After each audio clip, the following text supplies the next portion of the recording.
이렇게 시간을 쪼개면서 사시는 여러분들 뵙게 돼서 반갑습니다. 그 세상에 많은 직업들이 있는데 그 직업들 가운데 모든 직업들은 대충 중학교, 고등학교 졸업하고 더 나가서 대학을 졸업하면 다 직업을 갖죠. 그런데 이 대학을 졸업해서는 절대 직업을 가질 수 없는 분야가 세 개의 분야가 있습니다. 하나 여러분들이 종사하고 있는 의료 분야고요. 메디컬입니다. 또 하나는 로스쿨입니다. 그리고 또 하나는 신학입니다. 이 세 개의 분야는 언더를 졸업하고 3년의 전문 과정을 요구하죠. 이것을 통과하지 않으면 직업을 얻을 수가 없습니다. 이 세 개의 공통점은 사람의 생명을 다루는 문제에 종사하는 분들입니다. 메디컬은 인간의 육신을 다루는 것이고요. 로스쿨은 인간의 양심을 다룹니다. 신학은 인간의 영을 다룹니다. 대단히 긴장된 분야고, 그리고 예리한 눈을 갖고 있어야 살아남을 수 있는 분야죠. 오늘 이 본문이 의료인 여러분들에게 얼마나 예리한 눈으로 관찰되고 그 예리한 눈으로 하나님의 마음이 우리 가운데 어떻게 전달되는지 같이 봤으면 좋겠습니다. 오늘 본문은 예수님께서 재판장에 서시는 모습인데요. 피고인입니다. 피고인 예수, 그리고 재판장 빌라도입니다. 그리고 이 예수를 고소한 소위 원고는 무리들이라고 얘기합니다. 재판의 요건에서 탈락입니다. 무리라고 하는 것은 불특정 다수이고, 불특정 다수가 누구인지도 모른 채 예수님을 고소할 수는 없습니다. 이제 이것이 우리가 가져야 할 예리한 눈이겠죠. 저도 이 본문을 읽으면서 과연 이 무리가 정말 불특정 다수라는 의미인가, 소위 헬라어로 오클로스라는 단어를 쓰는 것인가 하고 다시 궁금해서 원문을 찾아봤더니 이것은 불특정 다수의 오클로스라는 단어를 쓰지 않고요, 플레토스라는 단어를 씁니다. 이 플레토스는 2000년 전에 이스라엘 국회의원들을 얘기했습니다. 총 70명, 의장까지 포함해서 71명이 포함된 이 공동체를 플레토스라고 이야기했습니다. 다시 말하면 오늘 이 본문에 나오는 무리는 불특정 다수의 무리가 아니라 당시 산헤드린 의원들, 바리새인과 서기관들로 구성된 70명의 서명으로 예수님을 피고의 자리에 세운 겁니다. 이 피고의 자리에 선 예수님이 소위 70명 이 무리들에 의해서 지금 거의 폭력에 가까운 고난을 당합니다. 총 3가지 폭력을 당하는데요. 첫째로, 이들이 예수님을 향해서 선동질을 한다라고 얘기합니다. 이 소동, 이것은 불순분자 말입니다. 오늘날 우리 언어로 얘기하면 빨갱이란 말입니다.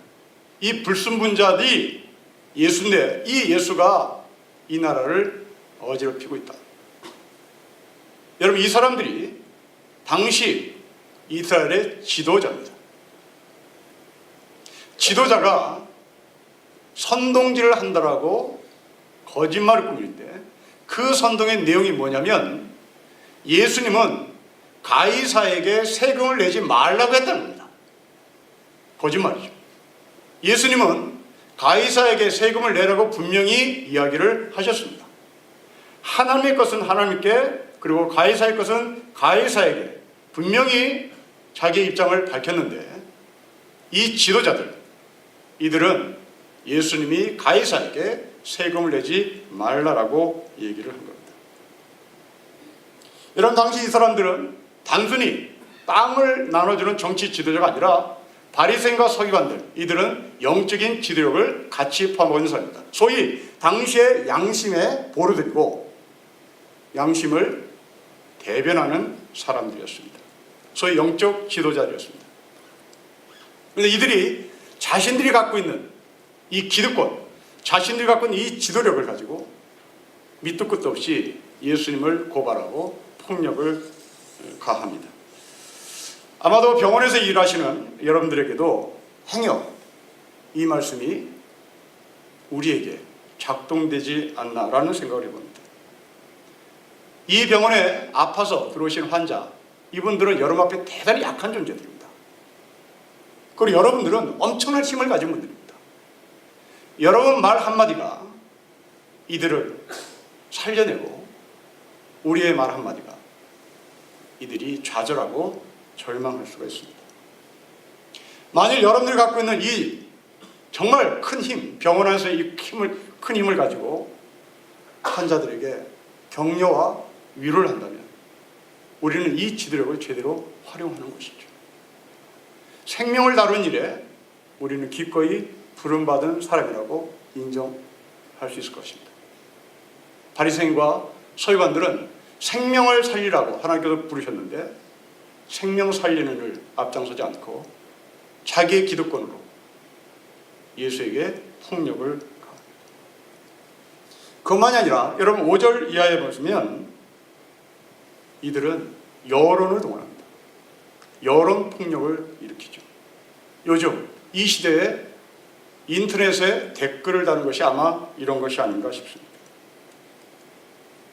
그 댓글이 많으면 많을수록 인기가 올라가고 더 나가서 이 사회의 선이 되는 거죠. 이것이 사회가 갖고 있는 진리입니다. 사회는 절대적 진리를 지향하지 않습니다. 사회는 상대적 진리를 지향하죠. 그것이 다수결입니다.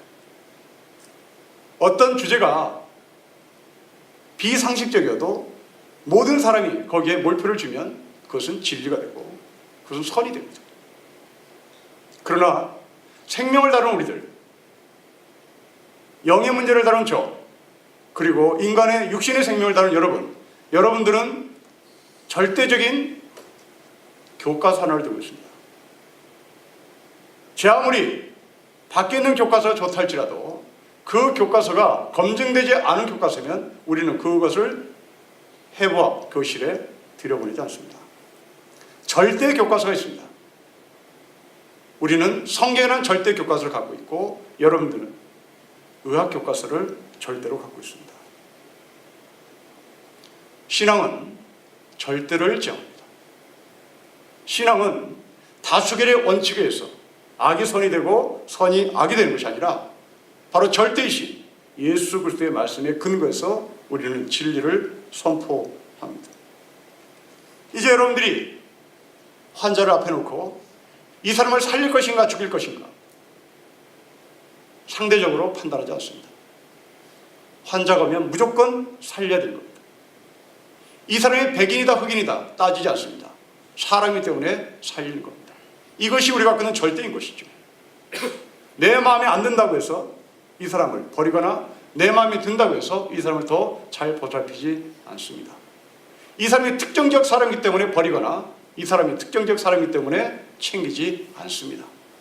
사람이면 무조건 의사와 목사와 판검사들은 사람의 차원에서 그들을 바라봐야 되고 그들을 접근하는 것이죠. 지난 월요일 로마 교황이 쿠바에 방문했습니다. 이 자리에서 교황이 한 말입니다. 위대한 사람이 되고 싶다면 섬김을 받으려 하지 말고 다른 사람을 섬겨야 합니다. 섬김은 결코 이념, 이데올로기적인 것이 아닙니다. 우리는 사상을 섬기는 사람이 아니라 사람을 섬겨야 합니다. 성경은 이 사람을 섬긴다는 말을 사랑이라고 표현합니다. 그 사랑은 책임입니다. 사랑은 감정 교류가 아닙니다. 사랑은 남녀 상열제사가 아닙니다. 사랑은 닭살 돋는 행동 아닙니다. 사랑은 책임입니다. 예수님은 우리를 사랑하셨습니다. 우리에게 닭살 돋지 사랑한다고 한 것이 아니라 우리에게 귓속말로 사랑한다고 한 것이 아니라 십자가의 죽으심으로 책임을 다하셨습니다. 우리는 그 사랑을 안 사람이고 그 사랑을 환자들에게 실천하라고 부름받은 사람입니다. 세 번째 폭력입니다. 지역 감정을 조장합니다. 이 사람은 갈릴리에서부터 이스라엘에서 가장 사람 취급을 받지 못했던 지역 갈릴리입니다. 이 소리에 빌라도가 긴장하죠. 왜냐하면 기원하 6년경에 이스라엘에서 대폭동이 일어났는데 그 폭동은 로마의 세금을 내지 말자 라는 폭동이었습니다. 이때 이 폭동의 리더급이 바로 갈릴리 사람이었기 때문에 로마 총독 빌라도는 예수가 갈릴리에서부터 선동질을 하고 다녔다, 빨갱이다 라는 소리에 긴장하지 않을 수밖에 없었던 거죠. 우리는 2000년 전의 이 이스라엘 이야기가 지금 대한민국 사회에서도 전혀 낯설지 않는 그런 말로 느껴집니다. 유엔에서 우리나라에게 제재를 한번 가한 적이 있는데요.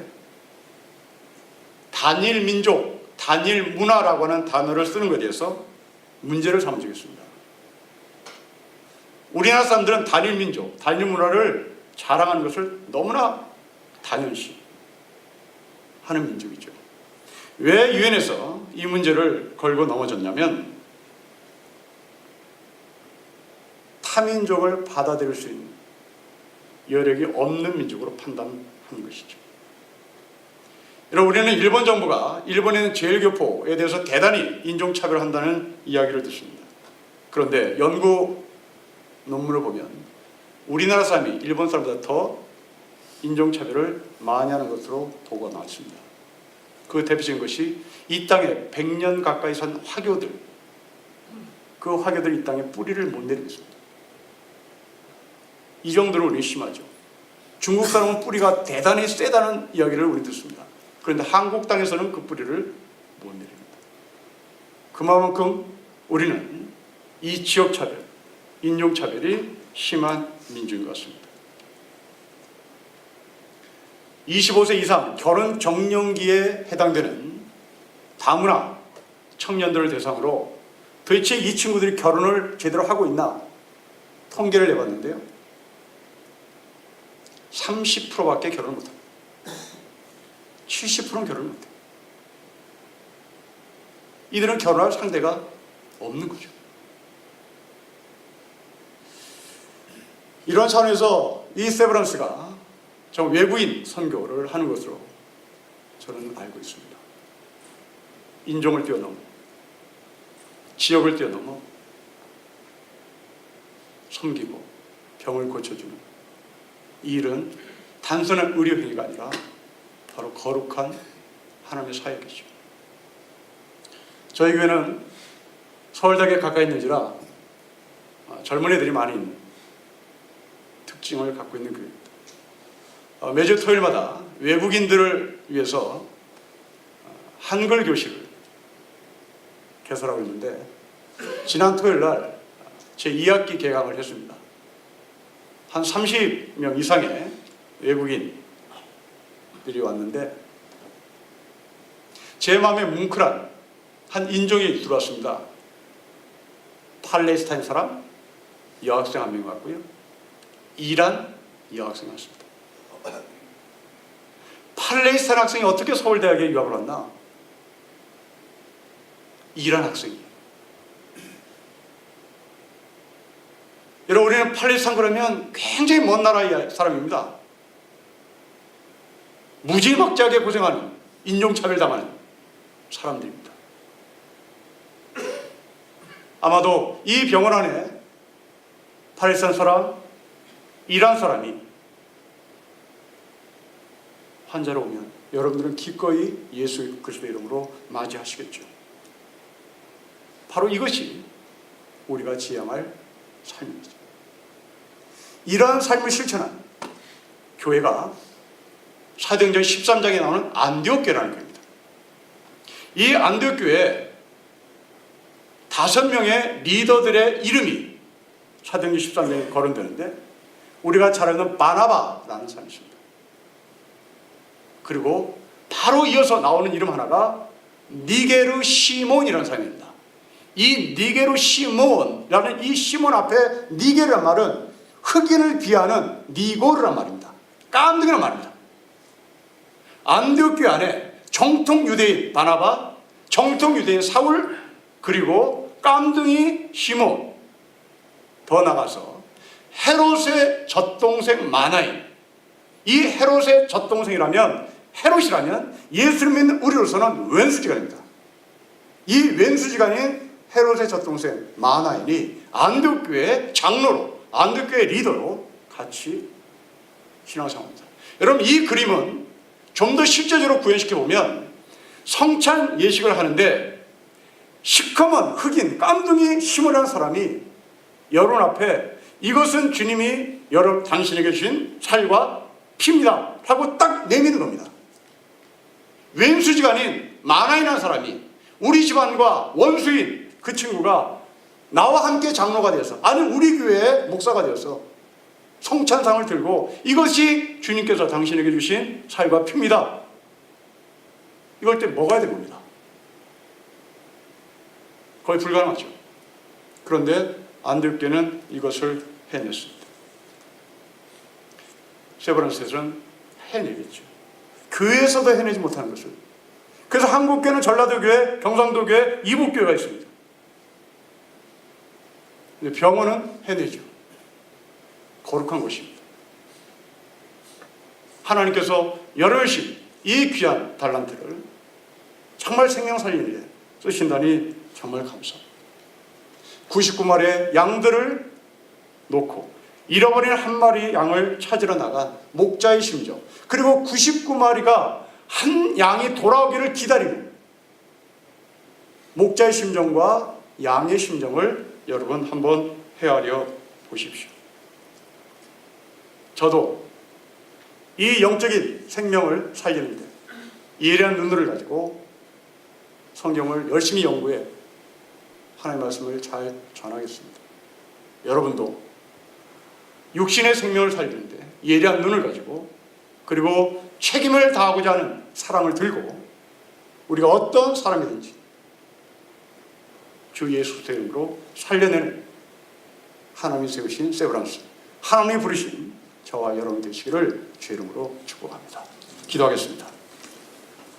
하나님 아버지, 우리에게 이 귀한 은사와 달란트를 주시고 이곳에 부르셨으니 하나님의 마음을 품고 십자가의 사랑의 책임을 다하여 많은 환자들 섬기고 살려내게 하옵소서. 주 예수 그리스도의 이름으로 기도합니다. 아멘.